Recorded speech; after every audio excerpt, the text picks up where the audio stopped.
Cooker விசில மறந்து உணவு வீணாகி போச்சா? இனி அந்த கவலையே வேண்டாம். வழங்குகிறோம் உலகின் முதல் விசில் கவுண்டர் குக்கர், புதிய அல்ட்ரா குரோனோ. அல்ட்ரா என்றால் ஆரோக்கியம்.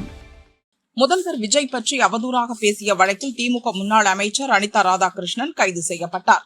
இதற்கு திமுக தலைவர் ஸ்டாலின் கண்டனம் தெரிவித்து அறிக்கை வெளியிட்டுள்ளார். அதில் அவர் கூறியதாவது: முதல்வர் விஜய் குறித்து அவதூறாக பேசினார் என்று அனிதா ராதாகிருஷ்ணனை கைது செய்துள்ளது டேக் டைவர்ஷன் அரசு. தொகுதியில் ஆய்வு மேற்கொண்டு மக்கள் பணியில் ஈடுபட்டிருந்தவரை அவசரமாக கைது செய்ய வேண்டிய அவசியம் என்ன வந்தது? சினிமா ஆக்ஷன் பாணியில் போலீஸ் ராஜ்யம் நடத்தி கொண்டிருக்கிறார் முதல்வர் விஜய்.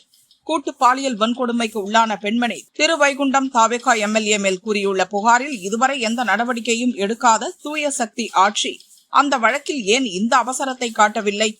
தமிழகம் முழுவதும் நடக்கும் கொலை கொள்ளைகளையும் பெண்களுக்கு எதிரான பாலியல் குற்றங்களையும் தடுக்க வக்கில்லாமல் அடுத்த கட்சி எம்எல்ஏக்களை இணைத்துக் கொண்டிருக்கும் இந்த அரசின் மாற்றம் இதுதானா? அவதூறு வழக்கில் கைது செய்வதாக இருந்தால் இன்றைய அமைச்சர்கள் பேசும் பேச்சுக்கெல்லாம் எத்தனை பேரை கைது செய்வது? வாக்களித்த மக்களுக்கு எந்த நன்மையும் செய்யாமல் விமர்சிக்கும் எதிர்க்கட்சிகளை கைது செய்து காலம் கடத்திவிடலாம் என நினைக்கிறார் முதல்வர் விஜய். இந்த ஆணவம் அழிவிற்கு வழி என திமுக தலைவர் ஸ்டாலின் கூறியுள்ளார்.